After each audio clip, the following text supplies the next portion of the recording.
Well, hello there everybody and welcome to the latest video.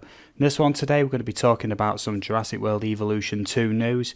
This website article came out a couple of days ago and I've been really wanting to make an article about this. I've been struggling for time, but today I'm going to make the video. Let me know what your thoughts are down below, but I'm just going to say right now, I wasn't sure what to make of Jurassic World Evolution 2 at first, but the anticipation after reading this article is growing. I just want to go through it with you. It is on just behind the camera. We'll screen share that in a moment. If you like this kind of content, please subscribe to the channel. Like the video also, really helps. And yeah, that's all good. Let's get into this article then. Here we are then. This article is from Game Informer.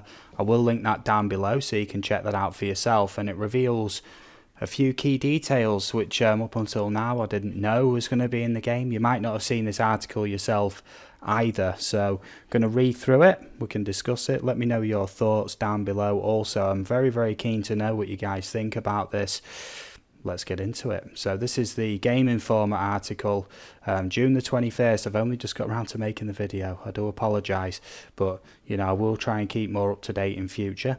Raptors hunt in packs, exclusive first details for Jurassic World Evolution 2, also known as JWE2, okay?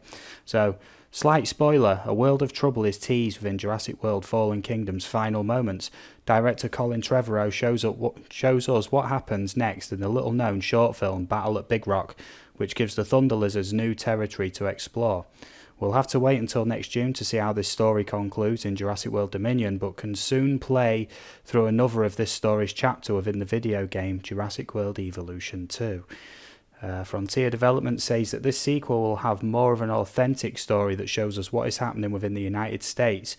This isn't just a theme park building experience. You'll be pushed to contain dinosaur threats in ways as this narrative unfolds. Okay. So just from that, we know already from other media and things that these are not going to be based on the 5 islands. It's not Isla Sorna, Isla Nublar anymore. It is going to be continental United States. Yeah, let's carry on reading. In a 30-minute hands-off demonstration, that means the person who wrote this article didn't actually get to play the game, but got to see it being played. Obviously, if it's in early access, there's going to be certain features that don't work. The developers will deliberately avoid them, of course, so not quite ready for a full hands-on demonstration yet, but reassuring to know that the game is in a playable state already, you know, so it looks like the end of the year release date is on track. Frontier shows me one of the environments set within the Northern Hemisphere. Snow-capped mountains stand tall over a sprawling lake flanked by a thick forest of pines. Sunlight dances across the water, leading the eye to another glimmer of flickering off a massive glass dome, which I quickly realise is a new aviary. It's positioned next to an ominous peak of Jurassic World's Innovation Centre, which sits next to a crowded street filled with gift shops, attractions and swarms of people. Behind this commotion, I see movement within the tall pines. The necks of Brachiosaurus bound slowly within them, looking oddly small given just how tall the pines are. So we already know Brachiosaurus was confirmed. That's all good. Yeah, we do like a Brachiosaurus. So let's carry on reading then. The game's director Richard Newbold tells me we are looking at a sandbox map which stretches across the entire screen. All the maps the player has access to are a lot bigger than the first game, he adds. There's a lot more space available to build and place as many dinosaurs as possible. With changes to the territory system, they're going to need a lot more space in some instances, especially since there's a direct conflict between some species. It's not as easy to put as many dinosaurs in the same space. There's a lot more to balance that needs to be done. Along with the forest theme, the player will make parks in desert settings, which you can see in some of the images. So that would kind of be southern United States, I guess. Nevada, Arizona, maybe even Texas way. Maybe even New Mexico even, with the cactuses and everything. Never been to New Mexico. But from that already, bearing in mind one of the biggest complaints people had about Jurassic World Evolution 1 was the tiny maps. The mod Expanded Islands on PC completely fixes that, but for everybody else on the other consoles, they're still stuck with them tiny build areas. So having sprawling expanses of map is just what everybody wanted. Let me just put that out there, and that's very interesting. A little sneak peek of the Amagasaurus there, and that looks very, very close to how they look in the fossil record as well, from seeing side-by-side comparisons. So yeah, that's also interesting. The dinosaurs that you'll add to your park and enclosures are more realistic than they were in the first game. Newbold tells me there are over 75 species to unearth. Most are ground dinosaurs, but players can also add marine and flying reptiles as well. Now, let's just stop there for a second as well. 75 different species. The base game of Jurassic World Evolution 1 with all DLCs had 67 plus 1 Pteranodon. So starting off with 75 species is a good start, but you know this is going to be covered for about 2 to 3 years with DLC, similar to Jurassic World Evolution 1. So with the DLC, could be looking at over 100 species. I hope modders get their hands on it as well with all them new rigs and create new species dinosaurs. Hopefully the file structure is very similar on PC to be able to make new species on this. Just my own speculation there. In my brief look at this sequel, I wasn't able to see if the Tyrannosaurus Rex moves in new ways or if it hunts more realistically, but I did see how it studies its habitat. Newbold hatches 2 Tyrannosaurus from the Hammond Creation Lab, and to much surprise they emerged together, looking even more menacing than ever when standing next to each other. Their entry animation is a sight to behold. The Tyrannosaur's bodies are brown, but the crowns on their heads appear to be slightly red. From the comparison images seen with the new T-Rex and the 93 T-Rex, a Stan Winston animatronic model, apparently it's much more based on that, which is what everyone loves. Everyone loves the original 93 T-Rex, so let's hope it stays true to that. The player will have more skins and colours to choose from when creating their dinos. I'm told each dino has roughly a dozen body colours, along with 7 different patterns. Holding true to the expeditions from the first game, dino DNA is once again obtained from fossils. So just right there, on Jurassic World Evolution 1, you have the 6 skins to pick from. It seems like now there's colours and patterns which you may be able to choose independently, which is going to be very good, to be able to customize your dinosaurs that way. If it is a dozen body colors and 7 different patterns, obviously you can have each pattern with a different color, so that could possibly be over like 100 different variations, basically around 100 variations, just short of. So when eggs are synthesized, you can tweak the DNA to enhance social behaviors, make them more resilient to disease, less aggressive to rangers, and more. And obviously the DNA system in Jurassic World Evolution was a bit lacking, in all honesty. You can only adjust a few base stats, enclosure restrictions, species restrictions, amount of forests and grassland and all that lot needed. This sounds like it actually really does make a difference as to how aggressive the will be, rather than just a few base stats. So rather than incubating 1 egg at a time, you can now generate a clutch of eggs. As part of this editing phase, you are increasing or decreasing the chance of any of those traits manifesting, adds Newbold. Once you make that decision, you choose which ones you want to bring to maturity and release them all in one go as a group. So you don't just release one and you know exactly what it's going to be, because that's kind of not how genetics works.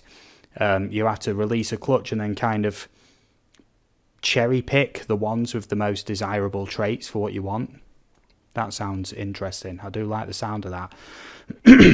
So when a dinosaur hatches from the lab, it won't immediately settle into a state of comfort or agitation, and will instead explore the habitat to see if there's an area that fits its needs. If that space is found, the dinosaur will claim that territory. So it sounds like there's territorial behaviours as well, not seen in Jurassic World Evolution 1. Doesn't go into much more in that phrase. Let's hope it goes into a bit more throughout the article though. The dinosaurs residing in distinct territories means that the player can set up a variety of areas within the same enclosed space and hopefully keep them comfortable. When a dinosaur is highlighted in an enclosure, the player will see its territory, which displays a white outline on the ground.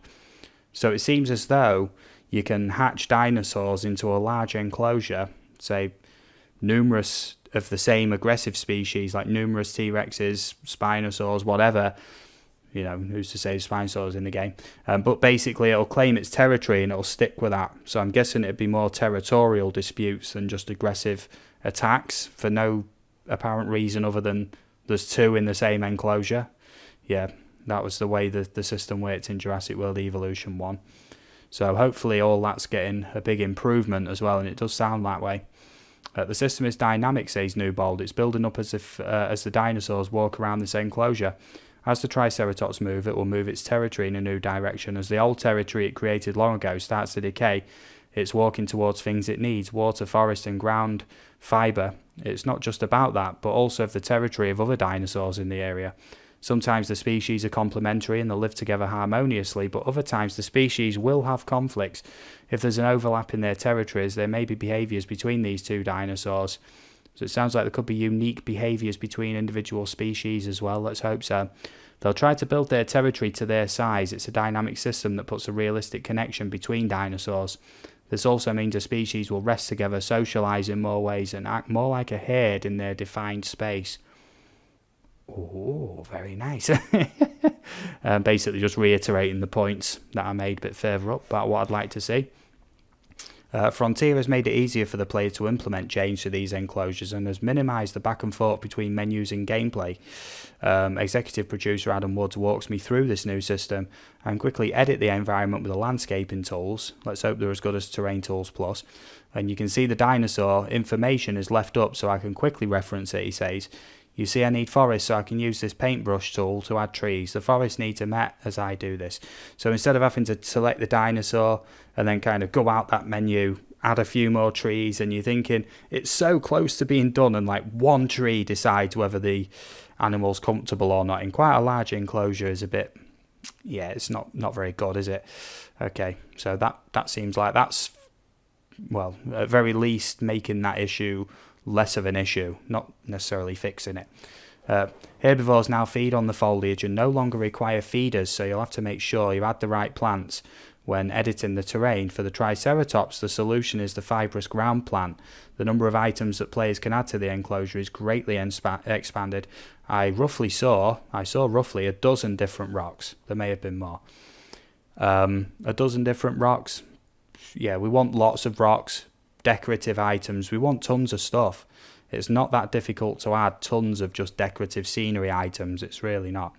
And obviously now herbivores don't require feeders. That's another big change, which is much requested as well. Having them ugly feeders, what is this? Just having the natural plants on the ground. You think Clear Sanctuary with the paleobotany and everything would have put some kind of fix on that, but never mind. Okay, at least the kind of it does seem like they're listening to what the community wants here. The Zootoceratops in the picture there, looking, may I say, splendid. I like the red colouring, red and green, looks pretty nice, orange and green. The enhanced enclosure design extends to the aviary, which can hold numerous flying critters, including the pteranodon, which I got to see emerge from a lab. 3 of them flying out together, each animated in different ways to give off the impression of a flock. Their habitat is barren at first, but Woods dives into the editing tools to quickly add trees, water and rocks to it, so the aviaries are customizable as well. Okay, the size of the aviary is also determined by the player. More glass domes can be added freely, much like the fencing, to make the enclosure grow dynamically. If the pteranodons grow agitated, they can smash through the glass and fly around the park, potentially going after guests. So pteranodons can go free in this, and hopefully there will be measures to contain them, but hopefully it's fun the way you have to gather them back in. I'm willing to bet there's numerous campaign objectives that make you have to deal with escaped pteranodons and flying species.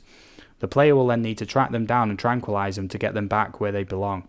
I asked if the ground dinosaurs could interact with the flying reptiles, and neither Woods or Newbold wanted to talk about it just yet, saying the answer will come closer to late 2021 launch of the game.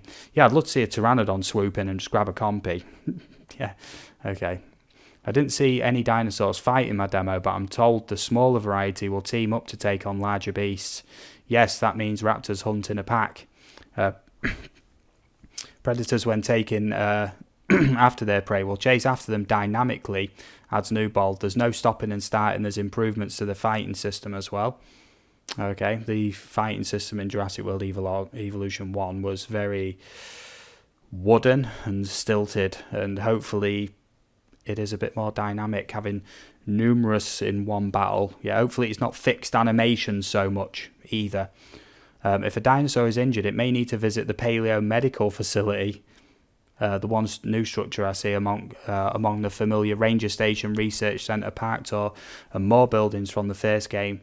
This medical facility is white and has a large fenced-in area behind it where dinosaurs can be treated. You'll need to fly them in via helicopter.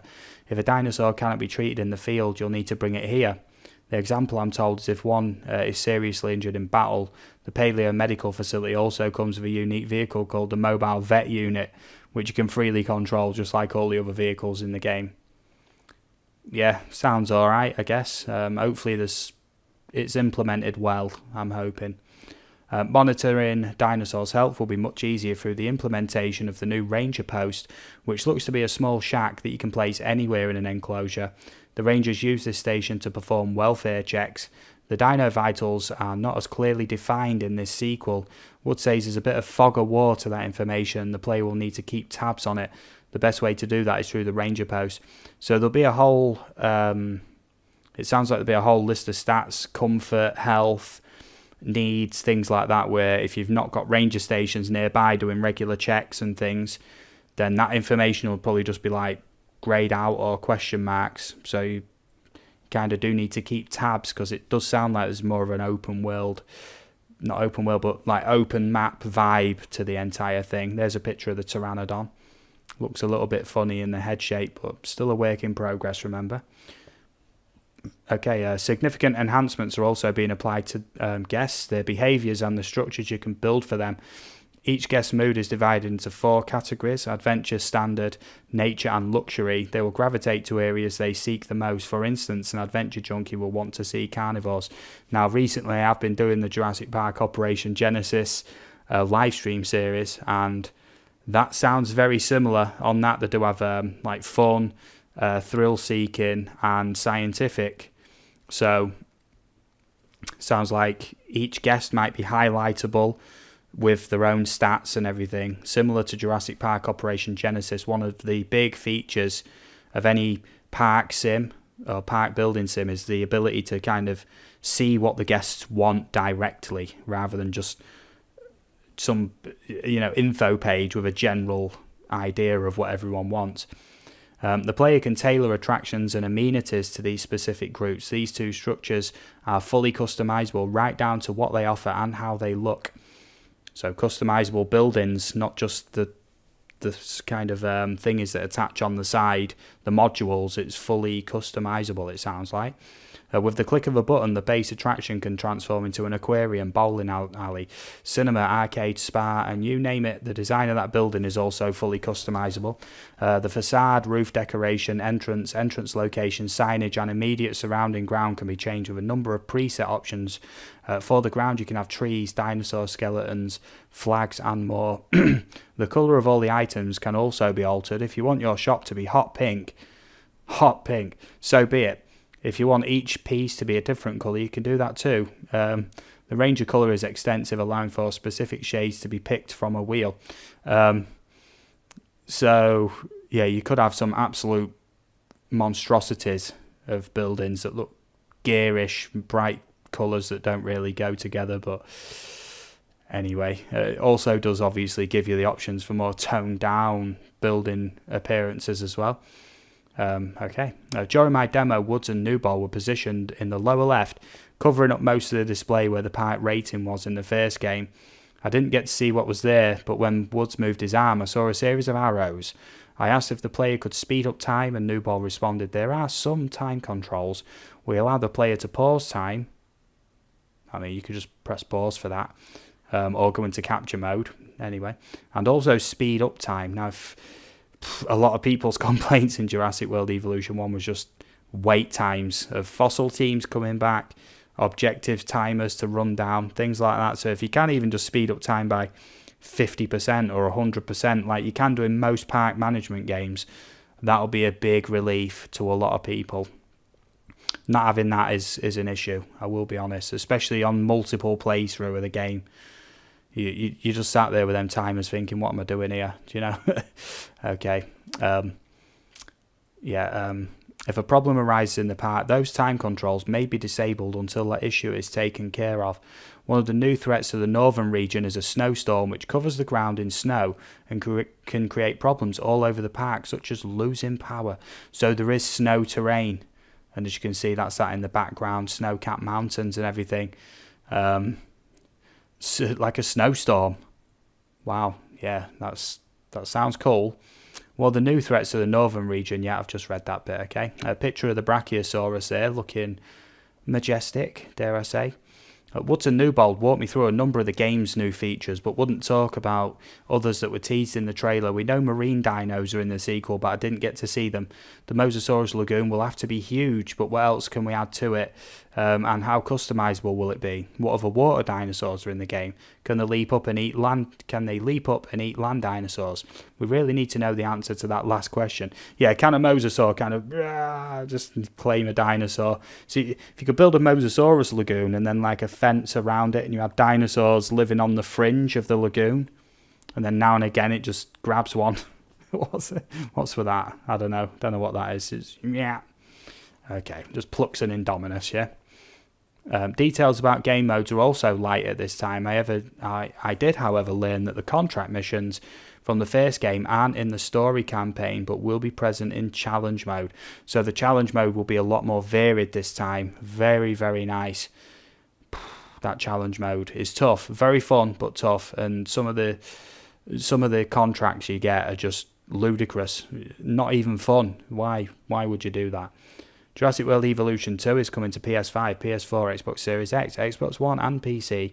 Frontier says they have nothing to say at this time about a Switch version. I don't think this will come out on Switch. Sorry, Switch users, I don't think this will come out on Switch.